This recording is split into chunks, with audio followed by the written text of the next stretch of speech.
नमस्कार दोस्तों। तो हम बात कर रहे थे हमारे आसपास के पदार्थ वाले पार्ट की। इसमें हमने दाब परिवर्तन के प्रभाव तक हमने देखा था, यानी कि दाब को परिवर्तित करें तो अवस्थाओं पर क्या प्रभाव पड़ता है, उसके बारे में हम यहाँ पर डिटेल से बात करेंगे। तो सबसे पहली चीज़ हम देखते हैं कि दाब पदार्थ की अवस्था पर दाब परिवर्तन का क्या प्रभाव होता है। तो पदार्थ की अवस्था क्या है? अवस्था का मतलब पदार्थ के कणों के बीच में जो आकर्षण बल होता है उनमें भिन्नता के कारण पदार्थ में भिन्न भिन्न अवस्थाएं पाई जाती है। जैसे कि इसमें ठोस अवस्था में हम देखें तो कण बहुत पास पास होते हैं। ठोस अवस्था में कण अधिक पास पास होते हैं, इसलिए ये अवस्था ठोस अवस्था कहलाती है। इसमें आकर्षण बल उच्च होता है। अंतरा आणविक दूरी यानी अणुओं के बीच की दूरी बहुत कम होती है और इनमें कणों के बीच में रिक्त स्थान बहुत कम पाया जाता है। तो इस प्रकार की जो अवस्था होती है वो ठोस अवस्था होती है। अब दूसरी अवस्था अगर हम देखें तो द्रव अवस्था होती है, जिसमें कणों के बीच में अंतराण्विक दूरियां होती है, यानी थोड़ी थोड़ी अंतराण्विक दूरियां होती है, यानी कि ये इनके बीच की दूरी होती है और इनमें आकर्षण बल ठोसों की अपेक्षा थोड़ा कमज़ोर होता है। तथा द्रव की जो ये अवस्था होती है वो इस प्रकार से कणों की व्यवस्था होती है। और गैसों में ये कण बहुत दूर दूर होते हैं, यानी इनमें कोई निश्चित पैटर्न नहीं पाया जाता है और आकर्षण बल नगण्य होता है और अंतराण्विक दूरियां सर्वाधिक होती है। अब हम बात कर रहे हैं दाब परिवर्तन का प्रभाव। हम पदार्थ की अवस्थाओं के ऊपर दाब को बढ़ा दें तो क्या प्रभाव पड़ेगा। अगर हम दाब बढ़ाते हैं, इसमें अगर हम दाब बढ़ाएंगे तो दाब बढ़ेगा, चूंकि हम जानते हैं कि ठोसों की संपीड्यता नगण्य होती है, मतलब ठोसों को नगण्य यानी बहुत कम दबाया जा सकता है, यानी नगण्य संपीड्यता होने के कारण इसको नहीं दबाया जा सकता और ठोसों को चूंकि दबा नहीं सकते तो और इसमें अवस्था परिवर्तन नहीं हो सकता है। और अगर हम बात करें द्रव के बारे में, तो द्रव में अंतराण्विक दूरियां होती है, यानी इनके बीच में रिक्त स्थान होता है, अतः इनको हम संपीड़ित कर तो सकते हैं, लेकिन नगण्य, ये भी नगण्य संपीड़ितता होती है, क्योंकि द्रव को भी संपीड़ित करके अवस्था परिवर्तन नहीं किया जा सकता। कुछ हद तक हम इसको संपीड़ित जरूर कर सकते हैं, लेकिन इतना संपीड़ित नहीं कर सकते कि ये अपनी अवस्था को परिवर्तित कर ले, ठीक है ना। तो इसकी भी संपीड्यता नगण्य होती है। संपीड्यता नगण्य होती है, अर्थात इसको भी संपीड़ित करके हम अवस्था परिवर्तित नहीं कर सकते। संपीड़ित थोड़ा बहुत कर सकते हैं, लेकिन उससे अवस्था परिवर्तित नहीं होती। अगर हम बात करें गैस की, तो गैस अवस्था में कणों के बीच में अंतराण्विक दूरियां सर्वाधिक होती हैं, इनके बीच में आकर्षण बल बहुत कम होता है, अतः इसको हम दबा सकते हैं, यानी इसको संपीड़ित कर सकते हैं। और इसको संपीड़ित करके हम संपीड्यता होती है, इसकी संपीड्यता उच्च होती है। क्या होती है? इनकी संपीड्यता उच्च होती है, यानी इनको हम दबा करके यानी संपीड़ित करके इसकी अवस्था परिवर्तन कर सकते हैं। यानी कि जब इनको हम दबाएंगे तो ये कण पास पास आ जाएंगे और पास पास आने पर ये इस प्रकार से इनकी व्यवस्था हो जाएगी, यानी कि उनमें दूरियां थोड़ी कम हो जाएगी, तो द्रवों जितनी दूरी आ जाएगी, जिसकी वजह से ये जो गैस है इसको हम द्रव में परिवर्तित कर सकते हैं। शर्त ये होनी चाहिए कि जब आप दाब बढ़ा रहे हैं तो ताप को साथ साथ कम भी करना है। तो इस प्रकार से आप गैस को दाब बढ़ाकर और ताप कम करके हम द्रव में परिवर्तित कर सकते हैं। तो ध्यान क्या रखना है कि अगर हम दाब बढ़ा रहे हैं तो उसके साथ साथ ताप को कम करना है, इससे हम इसको गैस को द्रव में परिवर्तित कर सकते हैं, ये देखना।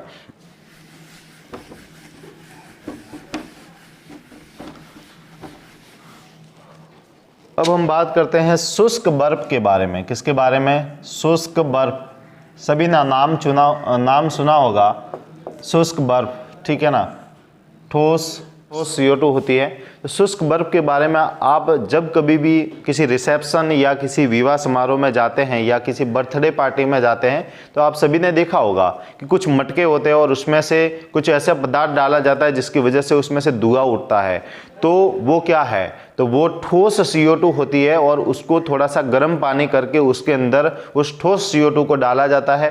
तो जब उस ठोस CO2 यानी बर्फ CO2 को उसके अंदर डाला जाता है तो उसका जो तापमान है वो तापमान थोड़ा बढ़ने के कारण वो CO2 अपनी ठोस अवस्था से पुनः गैस अवस्था में आना शुरू हो जाती है। इस वजह से उसमें गैस के बादल उठते हुए दिखाई देते हैं। तो हम बात कर रहे हैं उसी शुष्क बर्फ यानी ठोस CO2 की। किसकी?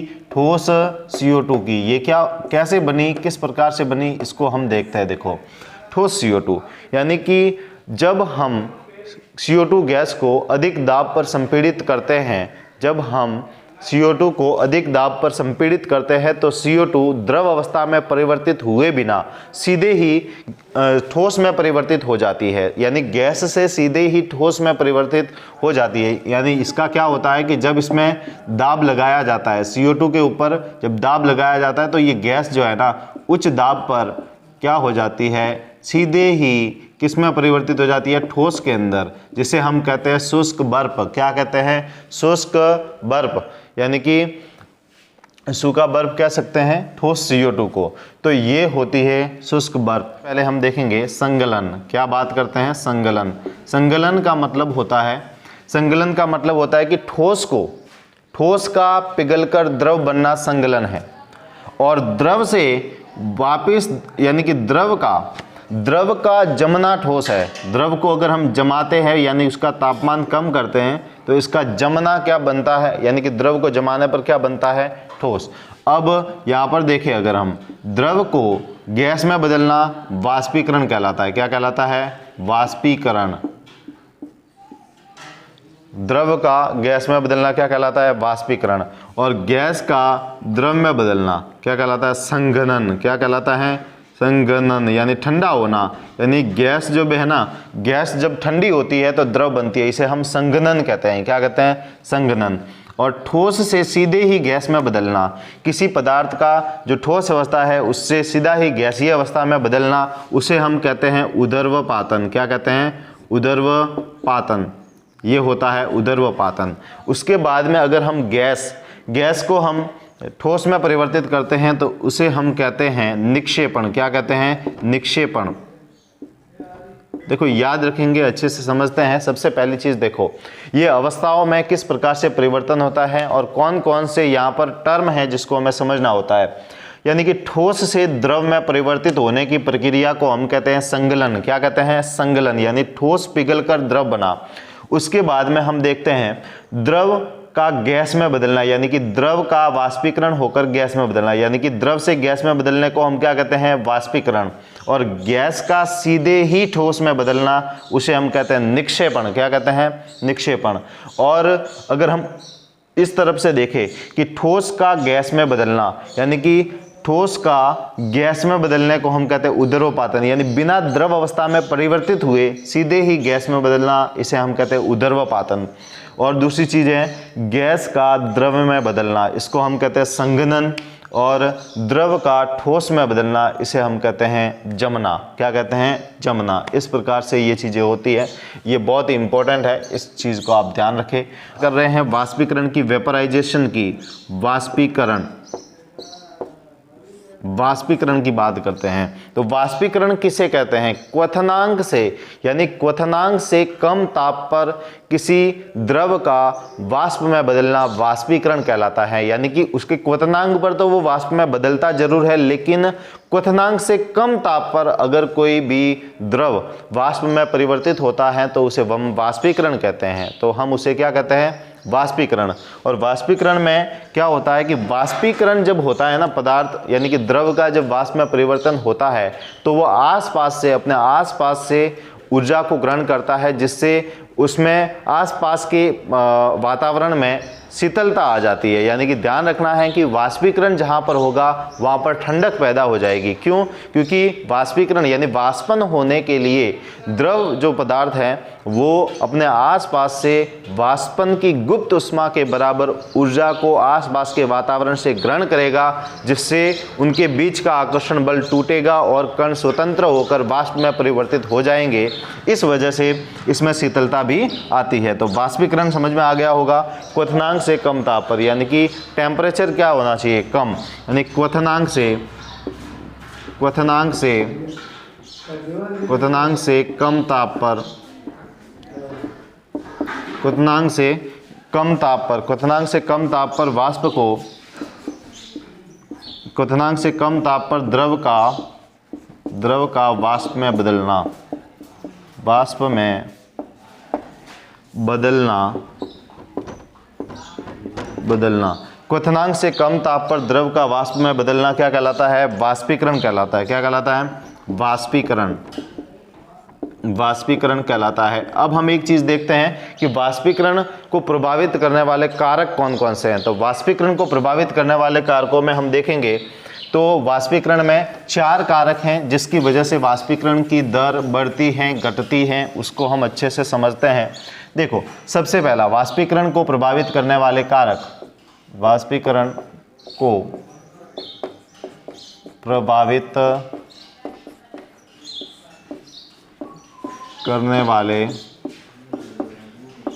वाले कारक, वाष्पीकरण को प्रभावित करने वाले कारक, सबसे पहला कारक है वायु की गति। वायु की गति यानी कि वायु की गति बढ़ेगी तो उसमें वाष्पीकरण की दर तेज हो जाएगी। दूसरा है तापमान का प्रभाव,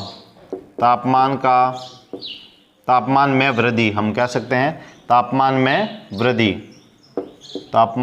वृद्धि। तीसरी चीज है आर्द्रता में कमी।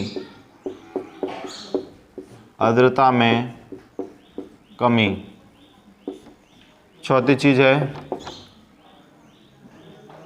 आर्द्रता में कमी। चौथी चीज है वायु की गति में वृद्धि,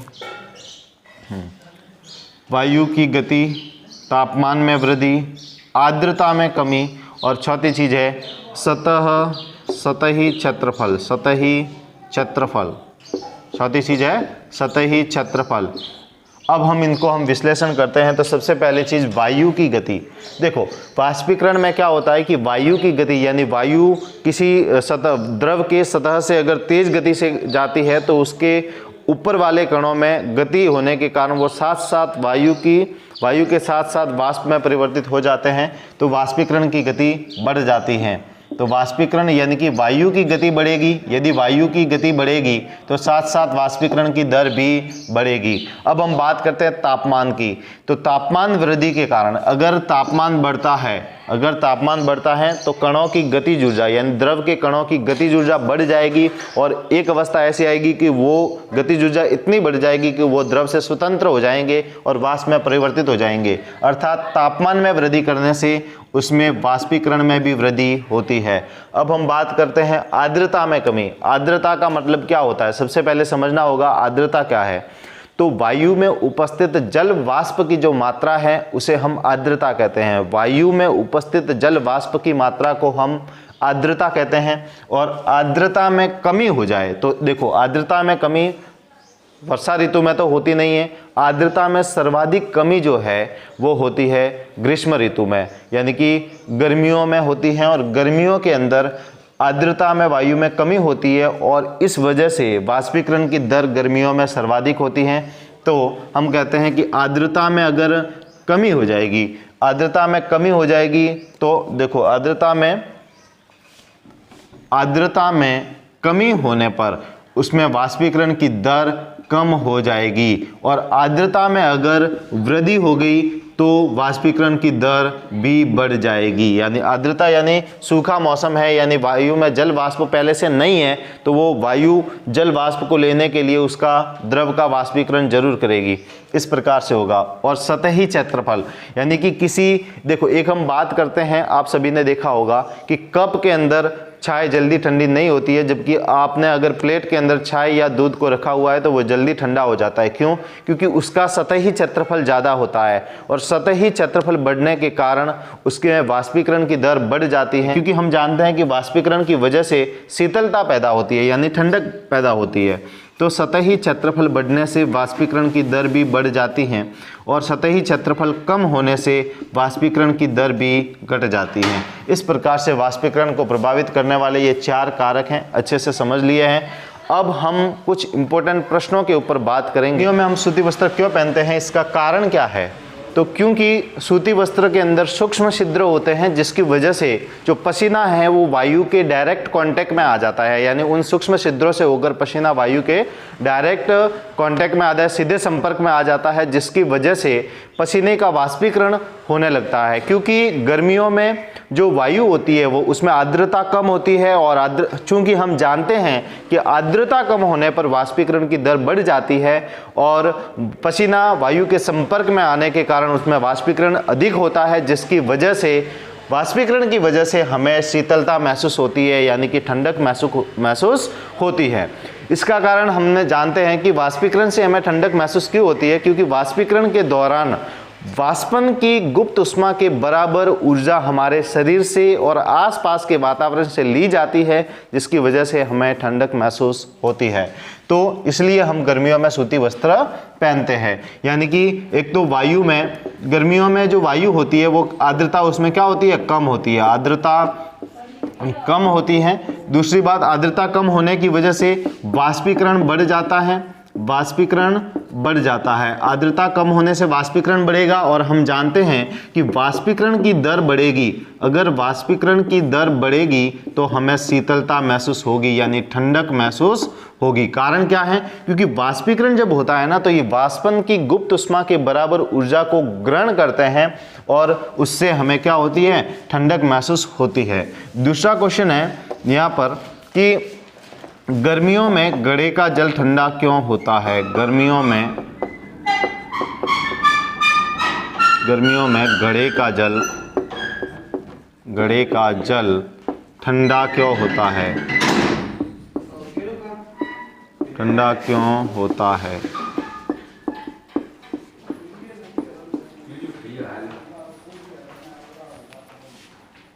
कारण,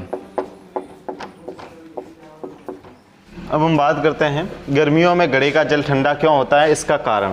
तो हम जानते हैं कि घड़े में सूक्ष्म छिद्र होते हैं, छिद्रों से होकर जल वायु के सीधे संपर्क में आता है, उसकी वजह से उसमें वाष्पीकरण होता है, और वाष्पीकरण के लिए जल है वो, यानी वाष्पीकरण के लिए जो जल है वो अपने आसपास से उष्मा को ग्रहण करता है, अंदर के कणों से उष्मा को ग्रहण करता है, जिससे उसमें शीतलता आ जाती है, यानी कि गर्मियों में घड़े का जल ठंडा हो जाता है। बर्फीले जल से भरी गिलास के ऊपर वाष्प की बूंदें क्यों नजर आती हैं, क्योंकि देखो गर्मियों के दिनों में आपने देखा होगा कि कोल्ड ड्रिंक्स या थम्स अप वगैरह होते हैं, उनको जब हम गिलास के अंदर भरते हैं तो हम देखते हैं कि कुछ देर के बाद में उस जल यानी उस गिलास के आसपास हमें जल वाष्प की बूंदें नजर आती हैं। आप सभी ने नोटिस किया होगा।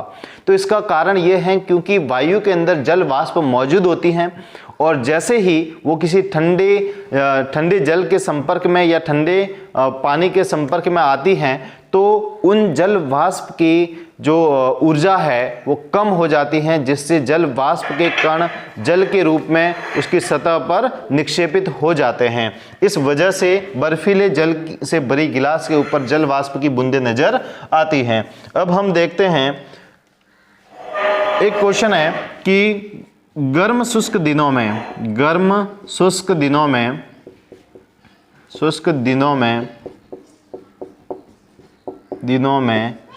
कूलर अधिक ठंडा क्यों करता है, अधिक ठंडा क्यों करता है,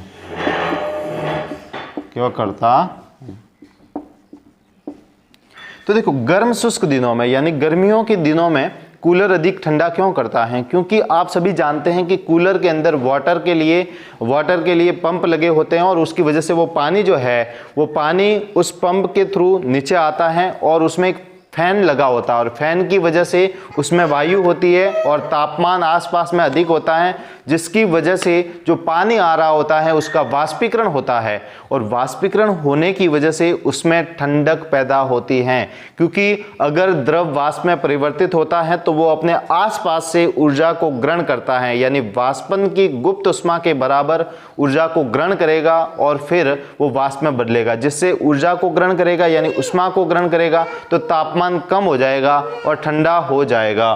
तो इस प्रकार से गर्म शुष्क दिनों में कूलर अधिक ठंडा करता है।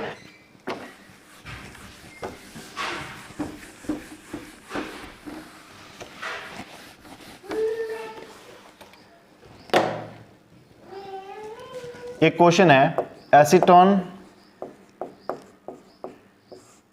पेट्रोल, एसीटोन पेट्रोल या इत्र डालने पर हमारी हथेली ठंडी क्यों महसूस होती हैं?